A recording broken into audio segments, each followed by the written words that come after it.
सभी छात्रों का स्वागत है। बच्चों, आज हम कक्षा 10 का जो second poem fire and ice है, इसको लाए हैं। आज इसको पढ़ाएंगे। सबसे पहले पढ़ने से पहले आपको डिसाइड करना होता है कि जो भी वीडियो आपके पास पहुंच रहे हैं उनको आप पूरा देखें, तभी आप उसको समझ पाएंगे। और अच्छा होगा कि आप इस चैनल को सब्सक्राइब कर लें, तो आपके पास वीडियो समय समय पर प्राप्त होते रहेंगे और आप अपना अध्ययन करते रहेंगे। देखिए, जो फायर एंड आइस है, इस कविता को रॉबर्ट ली फ्रॉस्ट ने लिखा है। ये एक अमेरिका के सुप्रसिद्ध कवि रहे हैं और इनकी जो रचनाएँ हैं, जो भी उन्होंने लिखा लिटरेरी क्षेत्र में, उनको पहले इंग्लैंड में प्रकाशित किया गया। उसके बाद उनके जो भी कार्य थे ये अमेरिका में प्रकाशित हुए। बच्चों, ये 20वीं सदी के कवि रहे हैं और इनको अमेरिका में कई बार पुरस्कृत किया गया है। 1960 में इन्हें कांग्रेसनल गोल्ड मेडल से भी विभूषित किया गया था। कई बार इन्होंने पुलिट्जर प्राइज भी प्राप्त किए हैं। अब देखिए, फायर एंड आइस जो पोएम लिखा है इन्होंने इस कविता को एक प्रतीकात्मक रूप दिया है। कैसा रूप दिया है? प्रतीकात्मक रूप दिया है।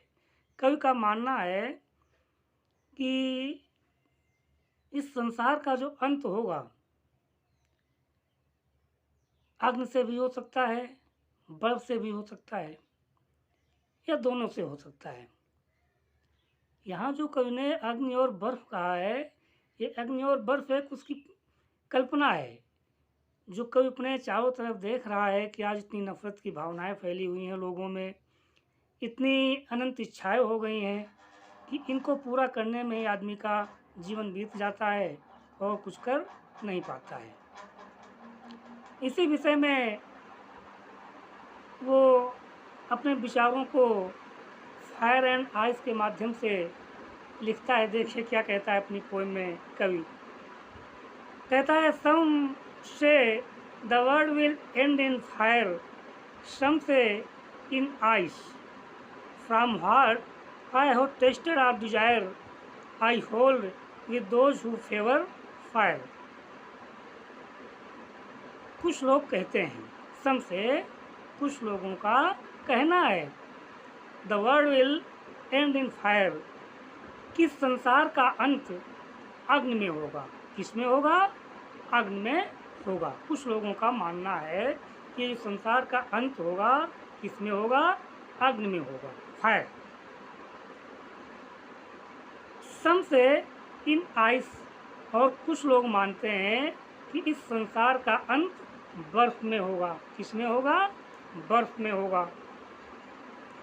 From what I have tasted of Dzire, कवि कहता है, मैंने इच्छा का जो स्वाद चखा है। From what I have tasted of Dzire, मैंने इच्छा का जो स्वाद चखा है। आई hold with those who favour fire, तो कहता है मैं उनके साथ खड़ा हूँ, मैं उनका अनुमोदन करता हूँ। होल्ड विद, मैं उनका अनुमोदन करता हूँ। हु फेवर फायर, जो इस बात को कह रहे हैं कि संसार का अंत अग्नि के द्वारा है, मैं उनका पक्ष लेता हूँ। मैं भी इस बात से सहमत हूँ। देखिए अगले स्टैंजा में कवि क्या कहता है। कहता है, but if it had to perish twice, I think I know enough of hate to say that for destruction ice is also great and would suffice. कहता है, but if it had to perish twice, लेकिन इसका अंत यदि दो बार होना हो, twice, twice means दो बार, किसका? इस वर्ल्ड का, इस संसार का। यदि इस संसार का अंत दो बार होना हो, कितने बार? ट्वाइस, तो क्या होगा? आई think I know enough of it, तो कहता है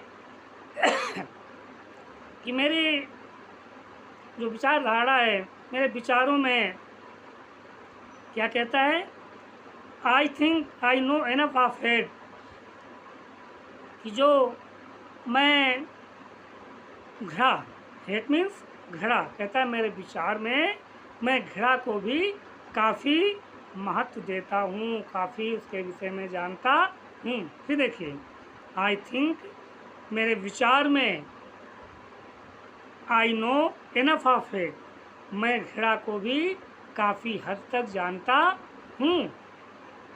to say that for destruction ice is also great, और यह कहने के लिए कि विनाश के लिए बर्फ काफ़ी है। To say that for destruction ice, कि विनाश के लिए अगर बर्फ को कहा जाए इज आल्सो ग्रेट, तो ये भी कम नहीं है। यानी अग्नि की तरह बर्फ भी है, बर्फ में भी संसार का अंत हो सकता है। एंड उड सफिस, और ये पर्याप्त भी होगी। क्या होगी? बर्फ पर्याप्त भी होगी। सफिस मीन्स सफिशेंट, पर्याप्त, यानी बर्फ भी संसार के विनाश के लिए पर्याप्त है, उसी प्रकार से जिस प्रकार से अग्नि। ठीक है, तो इस कविता को तुम लोग समझ लो। इसके जो क्वेश्चन होंगे वो भी आपको लिखाए जाएंगे। और आप मेहनत करिए भाई, without labour you can gain nothing. Understand? So you are advised to work hard, work regularly. Okay? That's all.